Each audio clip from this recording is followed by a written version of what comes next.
stars of animation are shining. It's time to stay tuned. And now, here's your host, Phil Machi. Well, hello there. I am indeed Phil Machi, and this is absolutely Stay Tuned. Tonight's special guest is Aaron Blaise. This season of Stay Tuned began with an animator and director, and it seems appropriate to wrap things up in similar fashion. Aaron Blaise had an extremely successful career as a Disney animator. This led to his direction of their 44th feature animated film, Brother Bear, back in 2003. That film was nominated for an Academy Award for Best Animated Feature, but lost out to another animal-centric Disney production, Pixar's Finding Nemo. Since leaving Disney, Aaron has continued to pursue his passion for art and animals, both in animation and more traditional art forms. I'm so excited to get lost in the woods with this amazing Disney artist in just a few moments. But first, this.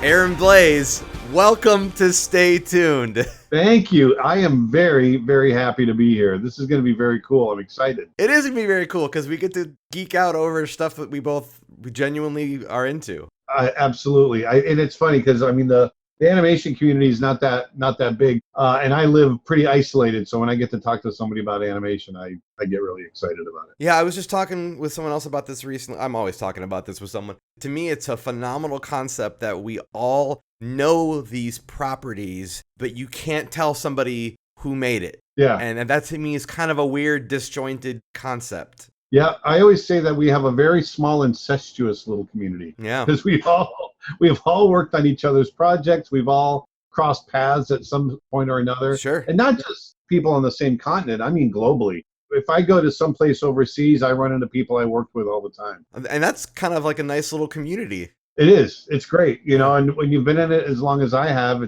I'm going on my 32nd year now. Man. It gets tighter and tighter. Yeah, it's pretty cool. Yeah, and so for you, that started, I got to bring this up because I was just talking about this recently, because of Richard Williams passing away. Right. About your, working on the Roger Rabbit short, Roller Coaster Rabbit. Right, and Trail Mix-Up. Right. Yeah. And those were gorgeous cartoons. Yeah, they really sunk a lot into that budget. Yeah. And allowed us to really make them sing. I mean, they were really beautiful. Beautiful backgrounds. Yeah. Full animation. It was great. It makes you wish that a TV series on Saturday morning you could wake up and it would be that. Yeah. Oh, yeah. But the budget would kill them. Oh, yeah. Well, someone was telling me it was like $12 million per short or something like that. Yeah. I mean, they were over $1 million a minute. They were crazy. Oh my gosh. Our features average about $1 million a minute. So right. They were more than the features. So totally worth it. It was though. I mean, they were a blast. They were done at a time when Disney was just throwing money at those things, and like I said, the artistry. They went back to on Trail Mix-Up. They were doing watercolor backgrounds, or actually, they may have been acrylic treated like watercolor, but they look watercolor. They're doing these beautiful, transparent, just stunningly gorgeous. And that was art directed by Rick Sluter, who's just a magician. Well, and the way that I say shot like they're shot with a camera, but they're treated like they're shot with a camera. They've got these crazy angles. No, absolutely. Yeah. They really were. You kind of enter a world. Yeah. Funny, we were talking, this is just a little side note, but yeah. Someone asked me what the most difficult shot I've ever animated was. And it was actually in Trail Mix-Up. There's a scene in Trail Mix-Up. In the very beginning, I animated about the first minute of the cartoon. Yeah. And there's a scene where Roger gets caught up in this rope. He trips, he's carrying all these supplies, and he gets wrapped up in this rope, and he comes swinging in, and he's swinging in a circle in perspective, and that circle is getting smaller, but he's also spinning. Yes. While he's swinging, and the spinning is slowing down, and then it stops, and then he starts to roll back the other way. All the while, he's talking and acting and delivering dialogue. Incredible. That about killed me. All right. I'll give you one more chance. I'm going hunting. You hear that, baby Harmon? Hunting. Well, you two have a swell time. Are you insane?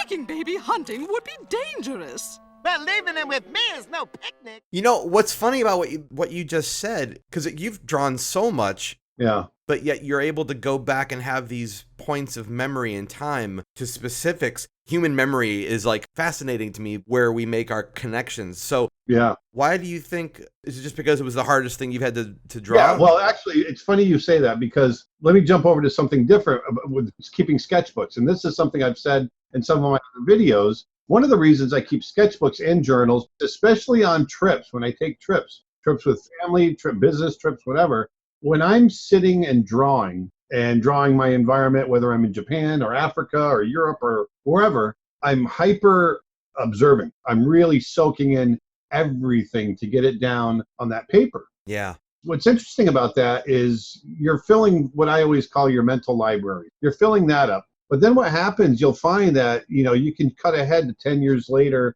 15 years later, or even 20 years later, and open up that sketchbook, and you can flip through those drawings. Yeah. And when you see those drawings, they'll take you back to that moment because you were so hyper aware in that moment. I was looking at some drawings that I did in Maine from 2002. So we're talking 17 years ago, and every single drawing, I remembered where I was sitting. I remembered how hot it was. If it was sunny, if it was cloudy, I remembered everything. And I'm sure if you tie in sensory stuff like smells and music and things that you're listening to at the same point in time, I'm sure that just makes it more rooted. Exactly. And so that's what happens. And so the same thing happens, I think, when we're doing our animated shots. When I watch a movie and a shot goes by, I go, oh, man, I remember what song I was listening to when I was animating that shot. And I remember, all kinds of weird things, That's so cool. Yeah. When I met you in the early 2000s, you were working on elephants. Yes. And since then, it seems like big cats might have taken over, maybe? Yeah. Does it go in phases, or are you just now a cat guy, and that's just the way it is? It's whatever I like in the moment. When I started Brother Bear, it was bears. And I was really hung up on Africa. In 98, I was able to take my first trip to Africa. And that was the big trip I always wanted to do ever since I was a little boy. I grew up in a little trailer out in the Everglades, and I used to keep piles of National Geographic magazines under my bed. Those were my escape. And my one big trip I always wanted to do was Africa. So I've always had African wildlife and that environment on the brain. And so in 98, you and I met a little bit later than that. Yeah. I had just come back from Africa. And so yeah, I was obsessed. I was doing African paintings all the time. I'm not eating anybody. Oh, that's mighty decent of you, eh? Yeah, hey, my name's Rut. This is my brother, Took. How's it going, Bear? Don't call me that. Sorry, Mr. Bear? No, I mean I'm not a bear. I hate bears. Well, gee, eh? You're one big beaver. Don't kid me. I feel kindred with you in the animal thing as well. That was always my inspiration growing up, was drawing animals and being around animals. Yeah. What do you think it is about animals as characters, though, that makes them so accessible for emotion?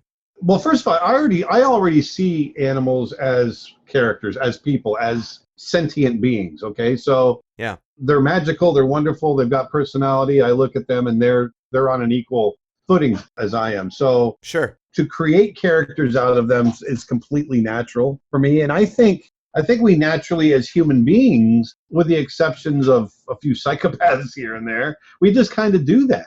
That's why we have pets. It's why we have all these partnerships outside of our own species. And so I think it's natural to want to tell stories using animals. It takes us to a different place. And also, I think it allows us to tell stories that might be a little bit more difficult to tell more easily by using animal characters. Look at things like, Bambi and Lion King. Sure. That dealt with a parent's death so in your face, crazy. Yeah. But through using these animal characters, I think it was easier, not necessarily easier, but a little bit more...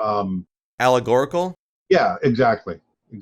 Maybe because when they behave like we do, there's something in our brain that goes, well, they don't do that. But it's charming because... It is. Yeah, it's strange. And it works. And we works. kind of see them that way. And, I'm going through a big phase right now. I'm doing all these drawings. I'm getting ready to go out to the Lightbox Expo in Pasadena. And I want to get a whole bunch of original drawings together. So for the last several weeks, I've done almost 60 drawings. And I'm doing them in the style of Heinrich Kley. Heinrich Kley was a pen and ink artist around the turn of the century he was a German artist that did elephants, dancing and ice skating. Oh, yes, I know that guy. Yeah. And so he was wonderful at that kind of stuff. Yeah. And so I've kind of taken that lead, and I've been playing with that as kind of a theme in my drawings lately. It's like it's just the right amount of reality to keep it grounded, but the right amount of fantasy to be magical, like you were saying. Yeah, they're really believable, but at the same time, they're very real. Yeah.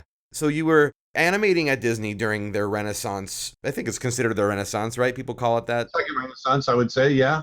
On like Aladdin and Lion King and Beauty and the Beast. Yeah. But then you eventually transitioned to director. You mentioned Brother Bear a moment ago. Yeah. What was that transition like? Because when you're directing, I imagine you're not drawing as much, right? No. Well, I was drawing, but no, you're right. I'm not drawing as much. It was an interesting transition because I had just finished up Mulan, and I supervised a couple of characters there. And the studio would get together once a year and start talking about, then we'd have these big video conferences, and we would talk about what's coming up, what's coming down the turnpike. And the heads of the studio would get up and speak. And so it was Tom Schumacher, Peter Schneider, and they were talking about what was in development, pre-production, and production. And so they talked about this project that was in development right off the bat called Bears. And instantly my ears just went whoop, and I didn't hear anything else after that. And so I just kept emailing them afterwards and asking them about, this project and how I could be involved. And basically I was the squeaky wheel. Wow. Eventually I got the grease because he came by and Tom Schumacher, and he asked me why I was so interested in it. And I explained to him, my background with animals and story. And he already knew me from, my animation background. We'd known each other for 10 years up to that point. And he said, well, have you ever thought about directing? Because they didn't have anybody attached to it. Oh. It was a project sitting on the shelf. What had happened was, the Lion King had done huge. It was $350+ million domestically. And Michael Eisner, at the time, who was the head of the studio, realized we didn't have any other animal movies in development. And so he decided we needed a big North American story. And so he picked Bears. And so that's how they started developing this thing. But it just burned out, and it was just sitting on the shelf. And that's when I came along, and I got together with Chuck Williams, who is our producer, and we started to develop stories about bears. We threw everything out that had been developed up to that point. Both of us, me especially, I was really into Native American folklore ever since I was a little kid. Mm-hmm.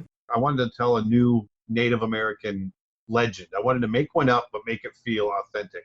So that's what we did. And we spent a lot of time researching, and over time it grew. And then Bob Walker came on as my co-director, and it just kind of grew from there. But it really started out as this little seed of an idea about, hey, let's make a movie about bears. It's kind of a little miracle that any of them happen at all, because sometimes they can fizzle out. Yeah. And well, the other thing too is, when I was asked to come on and direct, I didn't know what I didn't know. And so what I mean is, I thought I knew how to make a movie. I'd been a part of like 7 movies up to that point. I knew how production worked. I didn't know pre-production. I didn't know how to make a story, the most important element of the movie. Right. It really it's the hardest thing I've ever done. And I always explain it as my 6-year filmmaking class, because that's really what it was. By the time I finished making Brother Bear, then I was ready to make a movie. Wow.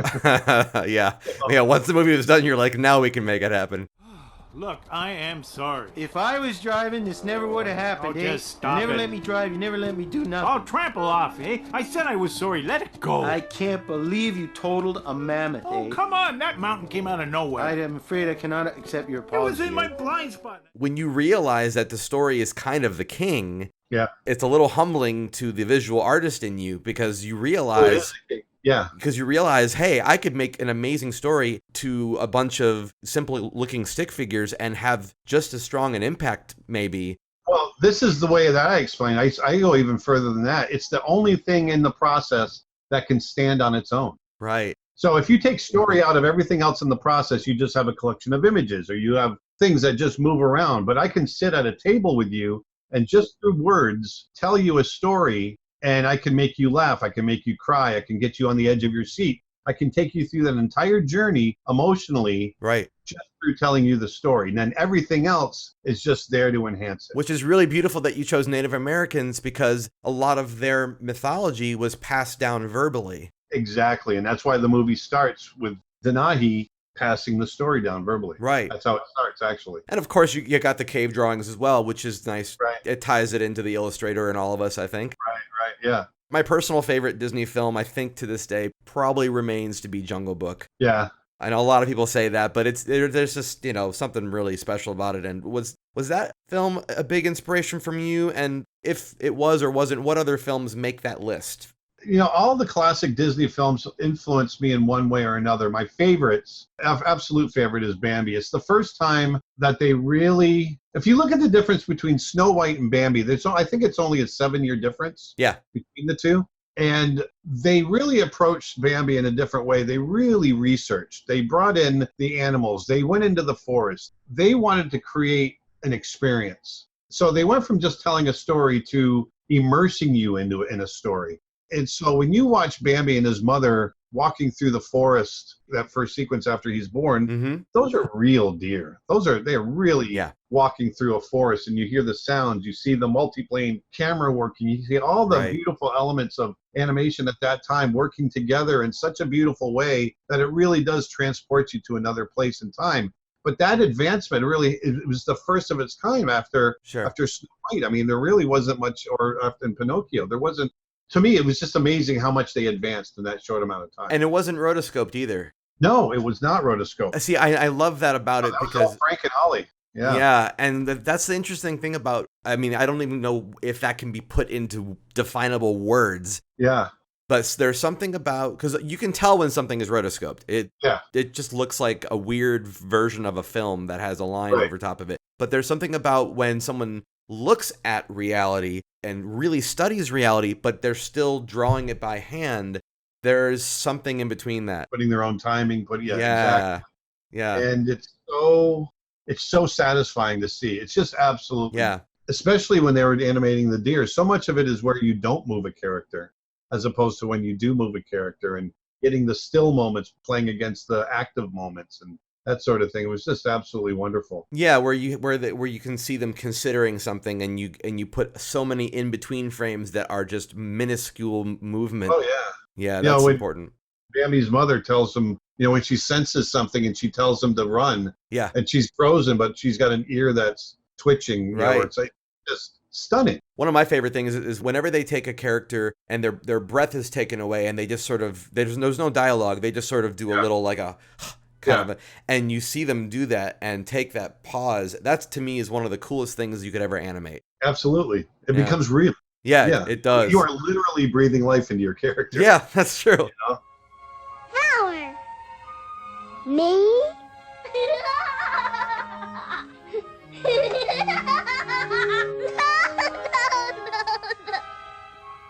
That's not a flower. He's a little... Oh, that's all right. He can call me a flower if he wants to. I don't mind. So Disney has kind of moved away, unfortunately, from traditional animation in their features. Maybe not in their animated shorts and things like that, but in features anyway. But you personally still work traditionally. I do. Why is that? I just love it. And to me, I mean, my whole endeavor in life is to create with my hands. Yeah. Draw, to paint, to animate. And to me, I like 3D animation. Okay. I mean, it's good, but it's sanitized in my mind. Yes. It's modernized. I like creating something that has imperfections. I like the line crawling, and I like the idea that I can take a stylus nowadays or a pencil, and that's the technology that I can create absolute life with. I don't need the computer and all that stuff. Well, at least with a pencil. I like the idea that I can take a stack of paper and a pencil and create something from my mind that can make you laugh and cry and emote and react. Absolutely. And so, yeah, that's why I still love it. That's all 100% true. It's the same reason that I haven't even gone to the stylus route.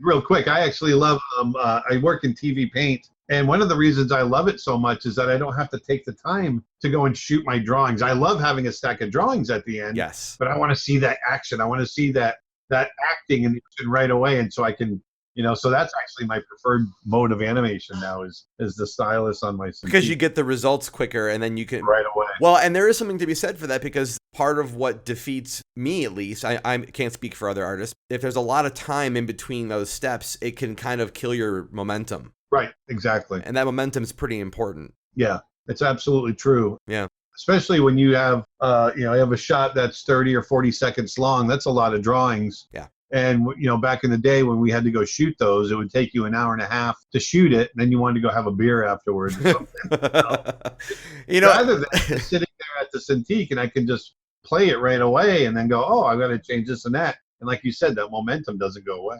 Yeah. And keeping in the Disney conversation, the films where they were doing the Xeroxing, 101 Dalmatians. Yeah. There is something charming about is being able to see some of the rough line stuff. Absolutely. Because you know that it's not real. You know that it's a drawing, but there's something about it that your brain just doesn't care, and you're doesn't care. And that's what I love about it even more. I'm working on a short right now called Snow Bear, and we're going to leave it all rough. I'm not going to clean it up. I just want to. Wow. I want to let the line, let the line crawl, and let the, I want more of me to come through in the drawings, So we're just going to leave it rough and let it happen. Well, that's incredible, and I imagine with as much drawing as you do, though, the roughs probably aren't as rough as. Yeah, they're not quite as rough, but they're still going to. It's still going to have a nice. It'll have a nice roughness to it. Yeah. More conversation with Aaron Blaise after this.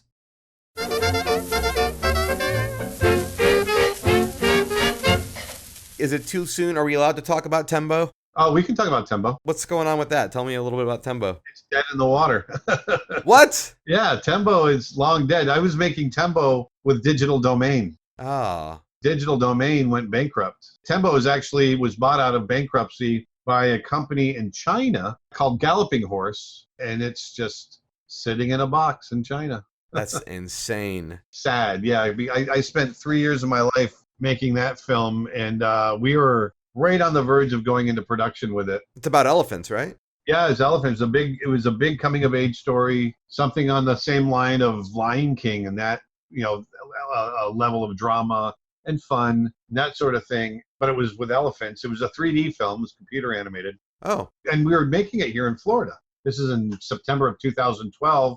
Came in the morning, get ready for a screening because we were showing the crew, and we were going to put some of the footage into production, and the doors were locked. And the whole company had gone under. Gosh. Yeah. Can you buy it back? Did you sold the rights to it, or what? We probably could if we need several $1 million to do it, and then we need to find a production company to help make it. But it was going to be an $80 million film to make. Well, there are some animators out there who are raising money for their projects using things like Indiegogo and all that stuff. Yeah, $80 million is a different scale. I know.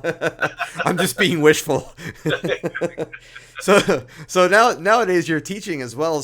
People can take your courses online, right? Yeah. So after it was actually after Digital Domain went bankrupt and I lost Tembo, I was just tired of the industry at that point. I was tired of executives making decisions that affected my life in negative ways. Yeah. And so I decided I wanted to go down a path that I would be the master of my domain. I would be the one to decide which way I went. And if I failed, it would be on me. And if I succeeded, it would be on me. And so I remember sitting on the back porch of my house that I had to sell because I had no income for my mortgage.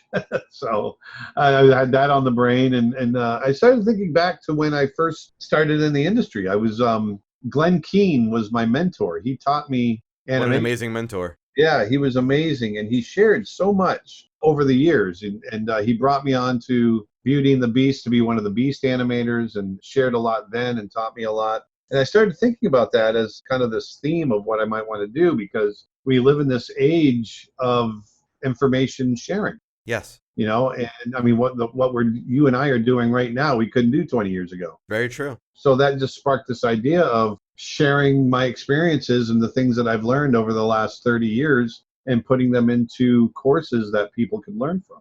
Like I said, just kind of a seed of an idea 5 years ago. And I got together with my current partner now, but my business partner, Nick Birch. He had designed my website for me. And we just got it rolling, and it's grown into what it is now. And now we travel the world and teach, and people can come to our website and download courses, and we're constantly adding courses. And it's everything from animation to painting to drawing to animal drawing, anatomy, all kinds of stuff. That's incredible. See, that's the technical side, which I think we put a lot of emphasis on that. When I say we, I mean when people look at artists, right, they immediately think, well, that's so much work. I don't know how I could do that. And they focus on the technical, which makes sense. It is a skill. Yeah. But what can you tell me about the other part of the whole thing, which I feel like is the harder part of the journey, and that is the mental block? Right, the mental block. Well, I get that question all the time. A matter of fact, I just did a video on YouTube literally 3 days ago. Oh. On inspiration and mental block. I didn't even see that.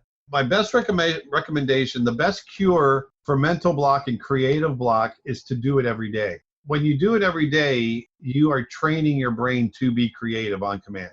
When you have gaps in your creativity, it's like getting a backfire in your car. It's not running smooth. Yeah. You're constantly having to kind of get your brain in that mode. I have a habit of coming into my studio every morning, sitting down. I do everything the same way. I have a routine. And what that does is that it just gets my brain into a mode where I'm not thinking about other things. I'm not bothered because I do this every day. I'm just thinking about what am I going to create today? What am I, and it might be a 1 day project. It might be a 1 hour project, or it might be a 1 year project. I'm focusing on whatever the creative is for that particular project for that particular day.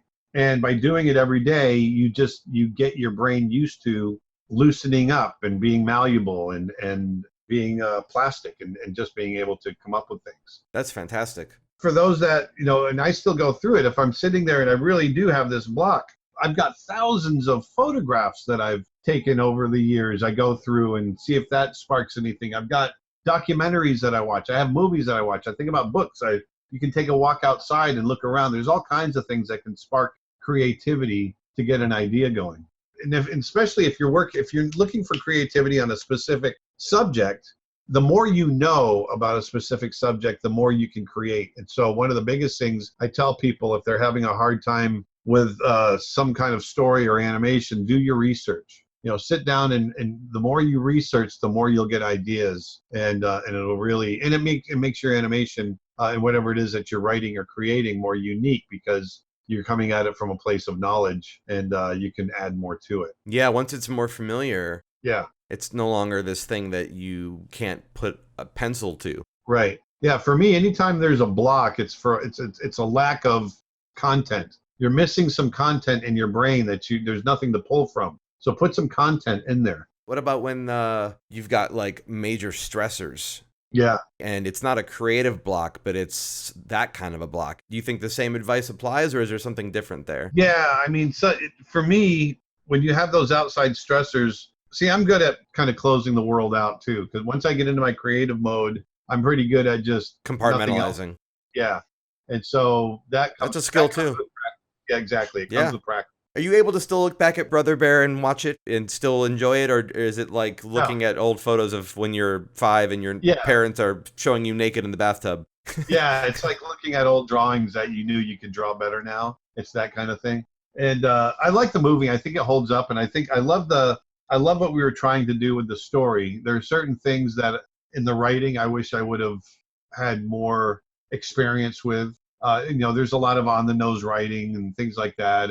But I think, for a first effort, and it was a great, not to make it sound like it was me. I mean, it was 360 of us that made the movie. Right. But there was, a small core group that kind of led everything. And a lot of us were new at it. And I wish we could go back and make another one.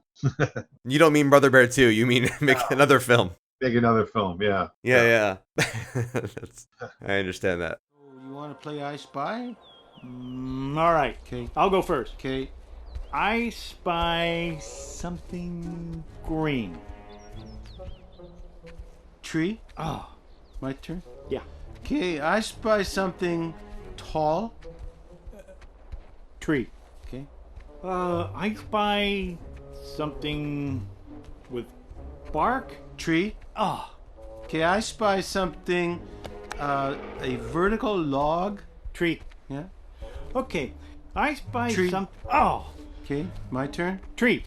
No, I got. Oh, it counts. I didn't even spy anything. It counts. So it's funny too because we've worked on several films since then. I haven't had the opportunity to get any made for whatever one reason or another, but it's amazing to me, even in the films that never saw the light of day, how much we learned from one process to the next. You learned a whole bunch making Brother Bear, then you take what you learned from the process and you apply it to the next film I was making at Disney was a film called The King of the Elves. Oh, And I was making that for 2 years, 3 years. And that was really coming along nice and strong. But I lost my wife to cancer during the making of that. And that's where my life kind of took a little tailspin and I ended up leaving Disney and pursuing other things. But through that process, the storytelling process gets more and more honed each time you do it. that's very true. And my condolences again. I'm thankful that I was able to meet her at least for a brief period of time. Thank you. She was wonderful. She Yeah. was great. Yeah. Yeah. Your intro to this world was drawing animals. It wasn't animation specifically, right? No, I wanted to work for National Geographic. I mean, for that, I just wanted to be an animal painter. So I grew up in South Florida, running around out in the woods, chasing birds and animals and things like that, and having these dreams of going to these exotic places and painting animals. For those of us that want to go to the zoo and we want to draw animals, Yeah. but animals move, how do you get around that? Well, you learn their anatomy. You learn how they tick. You learn, everything that's underneath that skin. Because I don't care who you are. When animals move, you can't just draw it, but if you know what's under the skin, you can catch a gesture and then you can finish that gesture out through the knowledge that you have of anatomy. So I was kind of a creepy kid, because I'd bring home roadkill and, all kinds of crazy stuff. And this was beyond for dinner. This was, you mean, just for learning. Exactly. That's my crack on the Everglades. Sorry. After I was done drawing it, I'd eat it. Yeah, right. No, Wait, Mom, hold it like this before you put it in that pot. Hold on.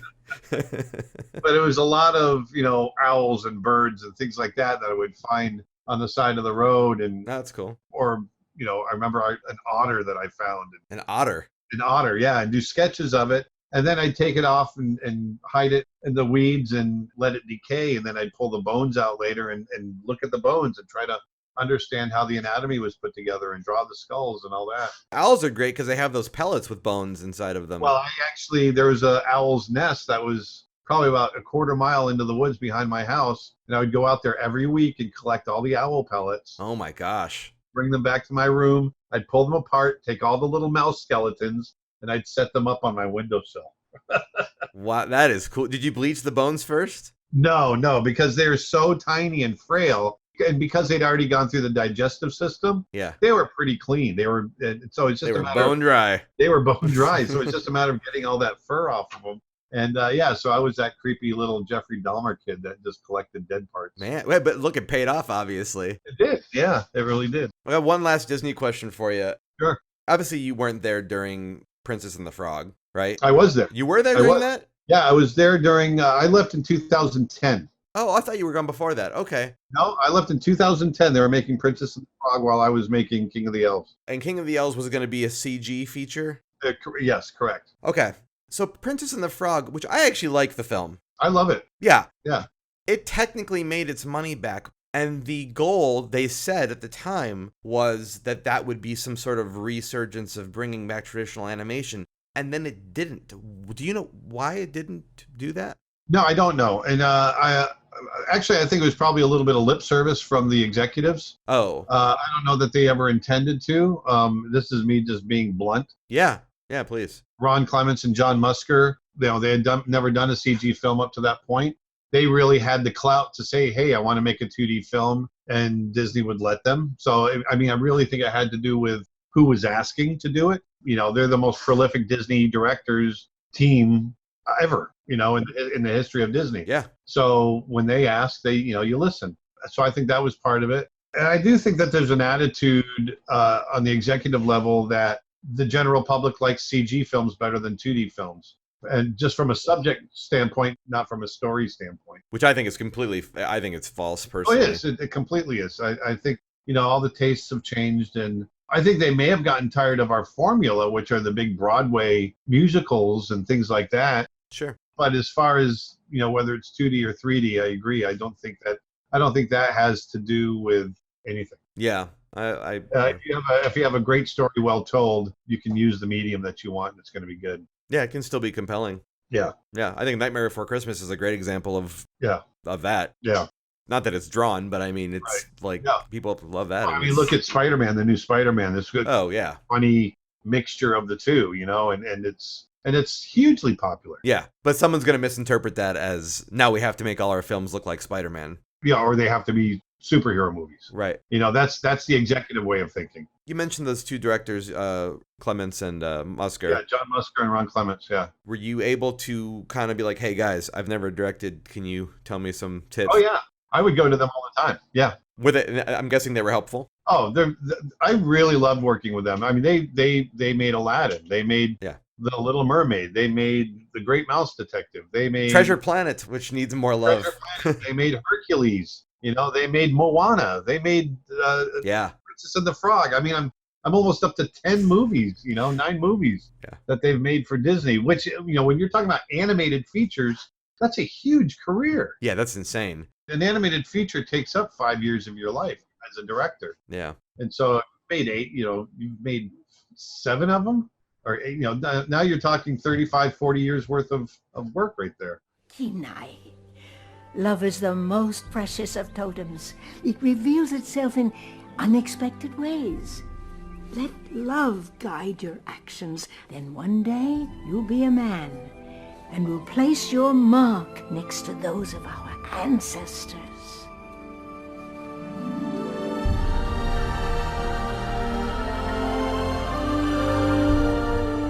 Do you think you want to do another feature at some point?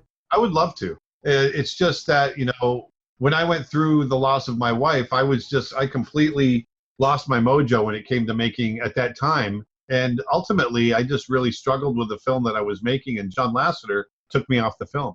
When that happened, I realized, okay, I got to leave Disney and just recenter and find myself. And so that's what I did. I was at Disney for 21 years, and when I was taken off the film, I quit. That's a thing they do, isn't it? A lot of people have gone through it. Looking at it from their point of view, I could, I get it. I would have done the same thing. I was struggling. I was, having a hard time with it. Yeah. But I went on to, kind of get my feet back under me and went into a digital domain. We were making Tembo and everything was going great. But then that was out of my hands. That was managers or executives mismanaging money, and the company goes bankrupt. And so, at that point, I just said, screw it. I want to do my own thing. But I mean, since then, I've actually been offered like 9 different movies to direct. Oh. Over the last 7 years. With independent companies, you mean?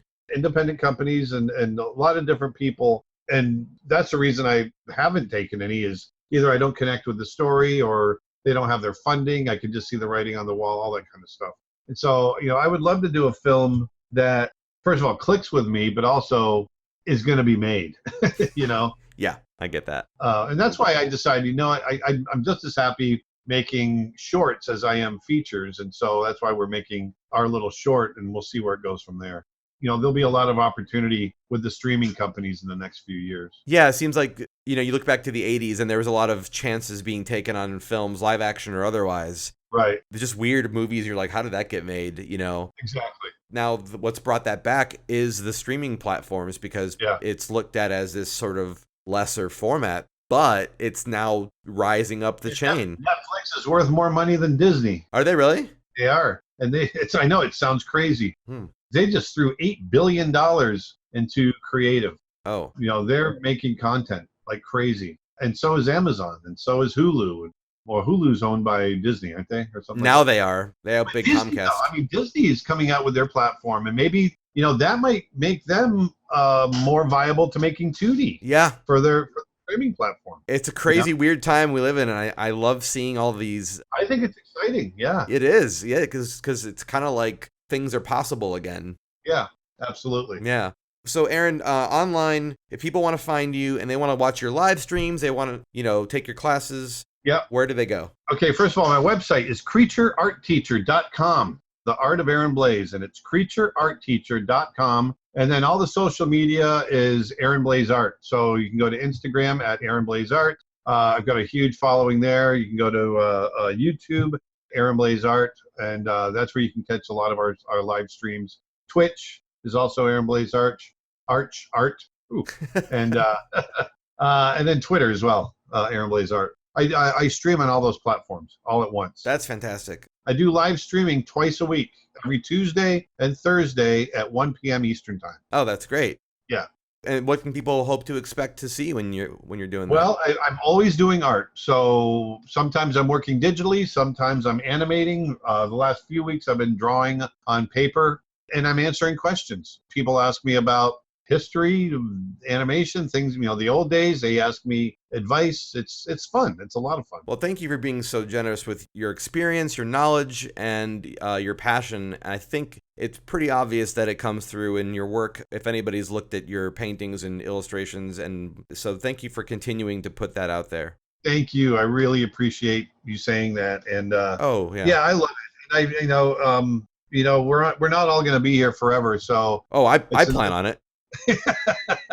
But it's nice to be able to put something out there that might live beyond you. Yeah, I think that's kind of the one thing that I think any artist can get behind is that idea of pouring yourself into something that will be able to keep walking forward exactly further than you, and that it's a and knowledge is that passing on knowledge is that thing that will go forever.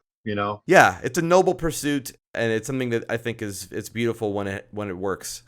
Yeah, good. Thanks, man. Thank you again for doing this. I really appreciate it, man. It was great seeing you again. Yeah, talking with you. You too. It's been too long.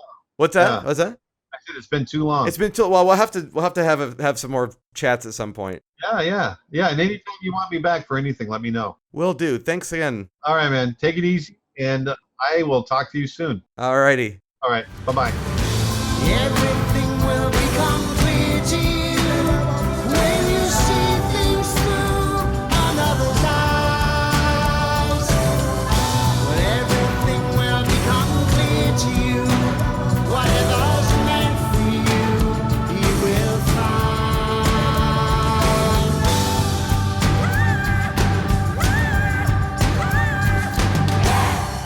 That was an excerpt from the song Transformation, as performed by Phil Collins.